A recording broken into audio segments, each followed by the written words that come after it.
places like Blockbuster and Family Video got rid of the VHS, and when they were first doing the DVDs, and they still had these kind of stickers on them, did not make a lot of sense. Recently, Tammy and I were driving, and we stopped at this little roadside farm stand.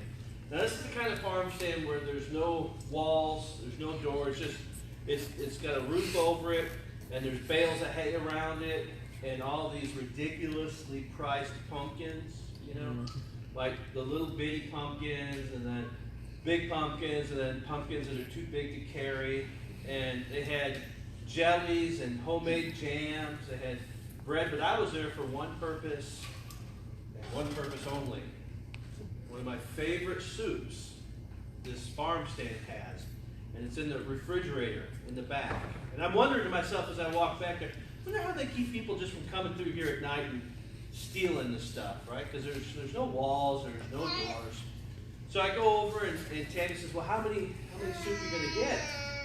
I said, I don't know, a couple, 2 or 3. And so she said, well, let's get 4. So I'm carrying these 4 frozen soup back to the cash register. Now I can see clearly there are some migrant workers at a table cutting up flowers and sorting out vegetables, and I can see instantly who the owner is, a woman about my age. And she's in this, now the office does have a door. She's in the office. And then there's another woman about our age who's kind of walking around helping people. And if you kind of imagine a triangle, I'm at the cash register, the owner's here, the other woman is here, and the owner looks over, let's just call the worker be Judy. The owner looks over, she's like, Judy, Judy, go ring them up, Judy, right?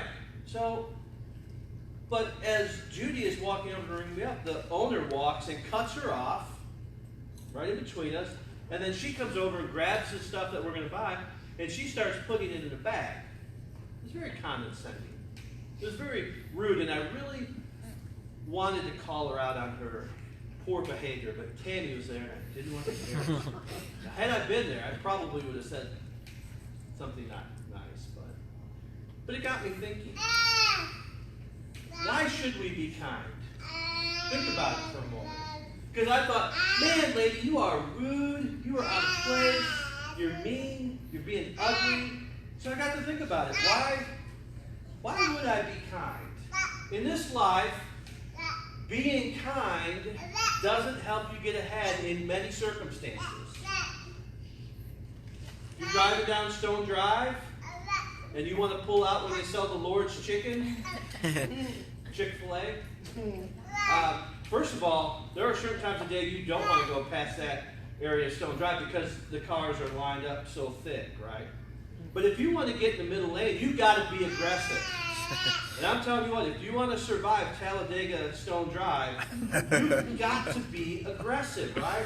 So being kind isn't going to help you. Now, if you've been to Walmart, which I'm going to make a prediction right now, you remember about 15 years ago when Kmart started paring down how many cashiers they had? What happened to Kmart? I hope the same future happens if Walmart doesn't change. But have you ever been to Walmart and they did have one cash register open? And you've got maybe someone a little bit older than you, a little bit slower, and they're trying to get their cart in line. If you're kind, are you going to get through the grocery line faster, right? Are you following what I'm saying here? Sometimes being kind doesn't pay off. I don't do sports, although I have started signing autographs. That's a whole other story. People come up and say, "Oh man, were you in the NFL?" Yeah, let me sign that for you. 101. Dove Bears. Marcus. Dove Bears.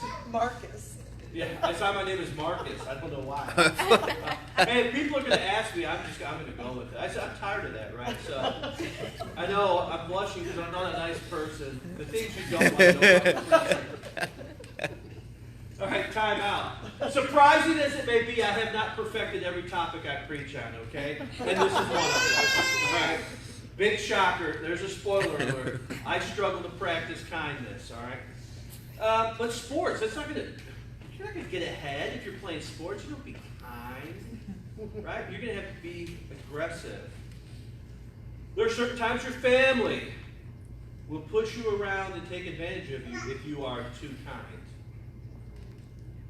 Work. Sometimes at work, people will mistreat you.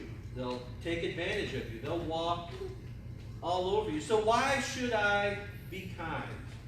Well, I can look at Scripture. And Jesus says in Matthew 7:12, do to them before they do it to you. No, that's not what he said. Whatever you wish that others would do to you, do also to them, for this is the law and the prophets. What do we call this? The golden rule. The golden rule. The golden rule. Do you know before Jesus there was a similar phrase?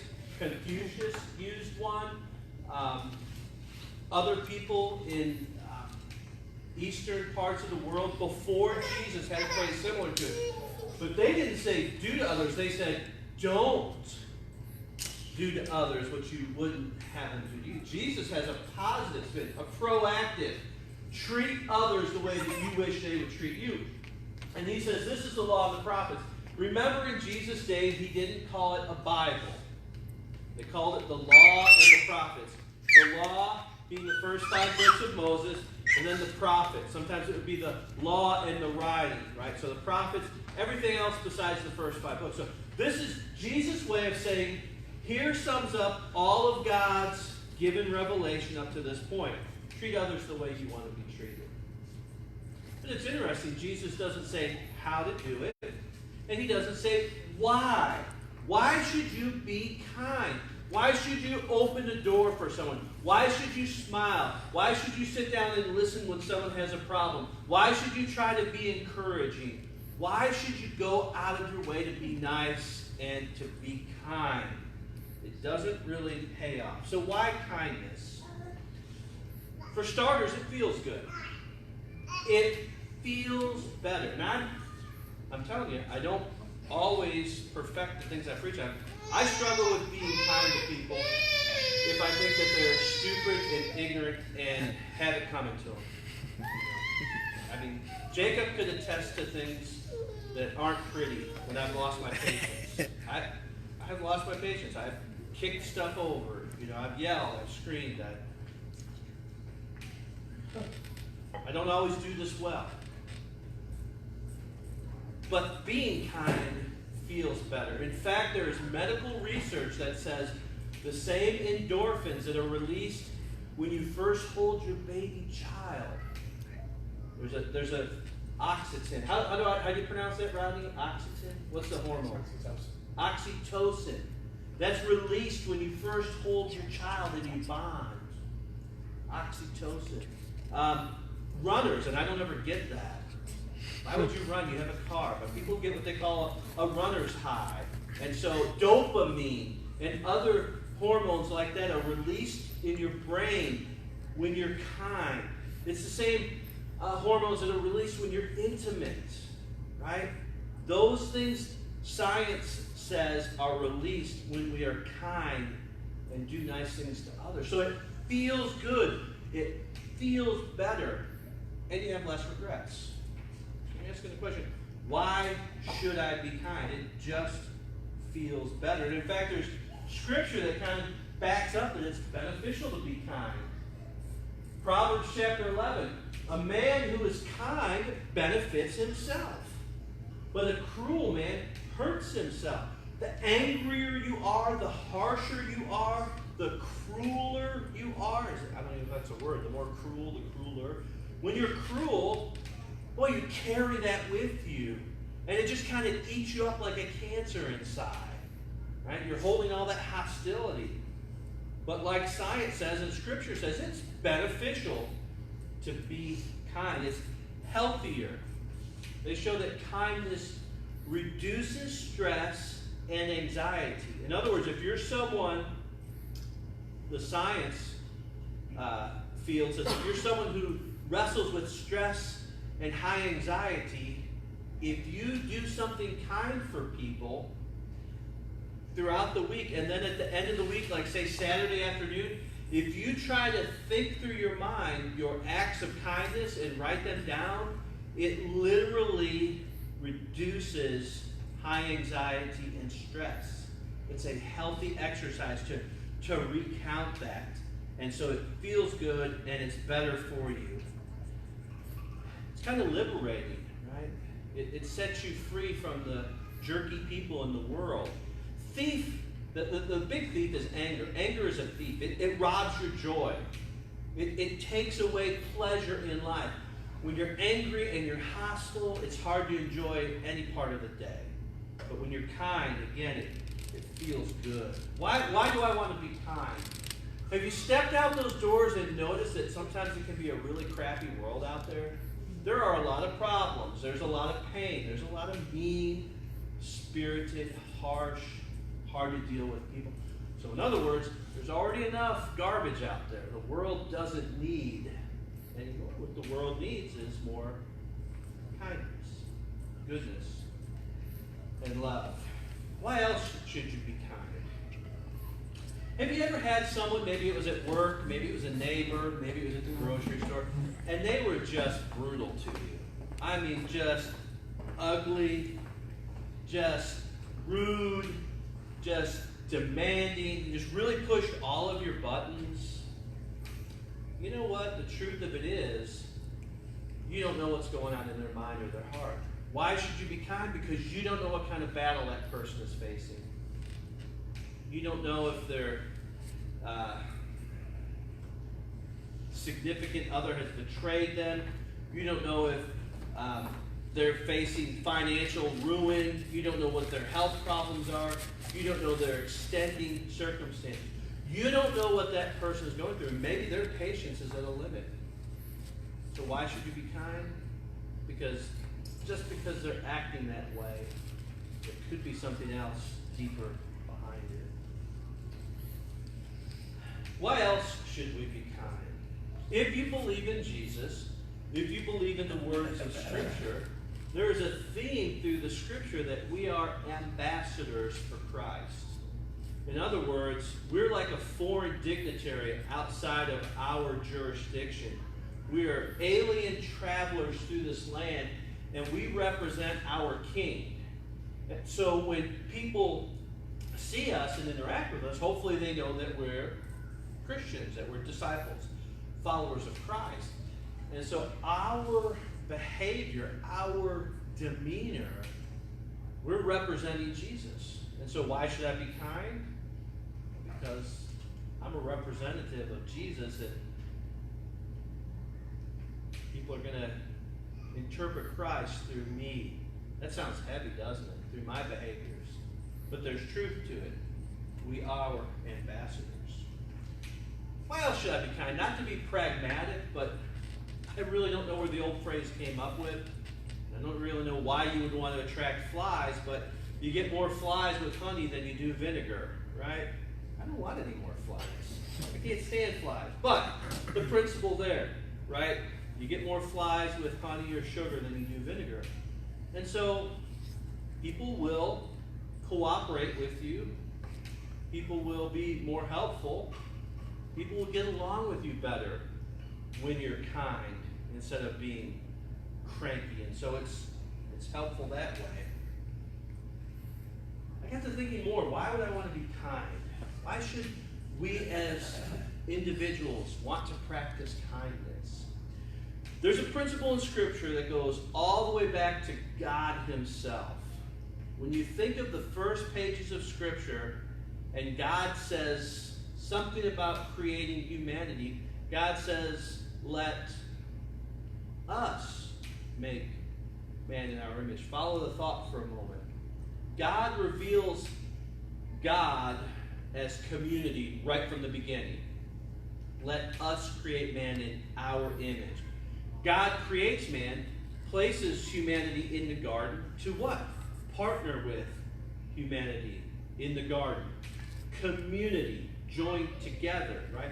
Jesus dies not for the individual, but for the church, right? There's something about the theme of Scripture, the theme of God, the theme of Christianity that's built on community, built on relationships.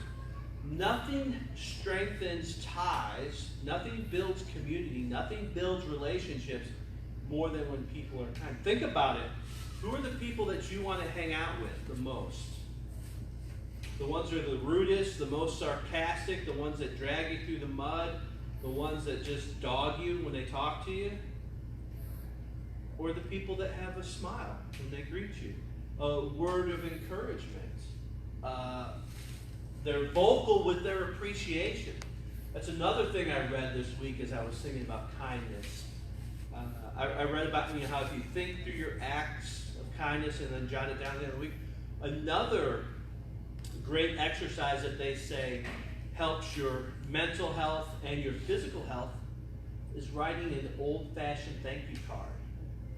There's science, and it followed people, and I want to say they were 18 to 28 was the age group that they were. Yeah, they were 18 to 28-year-olds, and they were tracking them. And they said when that group of people that they were tracking did these different, whatever all the different things were, help, and then it mentioned thank you cards. The time to handwrite a thank you card and express your appreciation reduced stress, anxiety, and helped your health. But think about the people you want to hang out with. The people who are nice. The people who express their love. The people who are kind. I hesitate to share my next thought, but I will. Kindness helps temper our sense of self-importance. Sometimes we think of ourselves as better than others. I know that we don't do that intentionally, but sometimes we can have an inflated view of ourselves. I don't deserve this. I'm better than that. That person's trash. I'm glad I'm not like that. Whatever runs through your mind, acts of kindness temper that self-inflated, I am better than you. Because you're kind of placing yourself in the service of that other person. You're elevating them, and it's a healthy perspective. But why else be kind? I think I thought of some good reasons. But the last two, I think, are the best. I think these are the most important reasons why we should go out of our way and open doors for others, wave at them, be nice to them, even when they don't deserve it. Number one, it's contagious. Kindness is contagious, just like aggression is. You hang out with people who are aggressive, and you become aggressive, right? Isn't that how gangs work, right? That mob mentality, right? It's contagious. But paired with that fact it's contagious, it makes us more Christ-like. It makes us more like God. Luke chapter 6, and actually I put this verse up here, and then I got to reading the passage after I already finished the PowerPoint, and I realized I should have gone back further. So I'm going to read a little bit more from Luke, but Jesus says, love your enemies. Well, there's an easy one, right? You just got to hear that once, and you got that one down, right? Do good, lend, expecting nothing in return. Your reward will be great, and you will be sons of the Most High, for He is what? He is kind to those who really deserve it and who are good to Him. That's not what it says. He is kind to the ungrateful and the evil. All right. So, Matthew 7:12 said, right, do treat others the way you want to be treated. All right. Luke chapter 6, I'm going to go back to verse 31. Treat others the same way you want them to treat you. Verse 32, if you love those who love you, what credit is that to you? For even sinners love those who love them. If you do good to those who do good to you, what credit is that to you? Even sinners do the same. Verse 34, if you lend to those from whom you expect to receive, what credit is that to you? Even sinners lend to sinners in order to receive back to them. But, verse 35, love your enemies and do good. Lend, expecting nothing in return. Your reward is great, and you'll be sons of the Most High, for he himself is kind to the ungrateful and evil. And verse 36, be merciful just as your Father is merciful. So when I am kind to the lady who cut me off to get in line at Walmart or ran me off the road on Stone Drive, the rude, the ungrateful, the evil, the trash of the world, I'm actually more like God than when I wave my fist and call them names I won't say in church. Which is easier to do? Shake my fist, pull them out of their car, yell at them. Go ahead, call 911, see if they get here first. Or say, oh, here, let me slow down and let you have it. That's hard. That is hard to do. So it's contagious. It makes me more Christ-like. Being kind is just simply the right thing to do. It's hard, but it is the right thing to do. Kinder people, not just from the Bible, but the research from the field of science and medicine says that kinder people are happier and healthier. And I think that pairs very well with what we see here in Scripture. Kinder people are healthier, they are happier, and you know from life experience they're just more enjoyable to be around. So may we be the type of people who imitate Jesus as we joyfully spread kindness.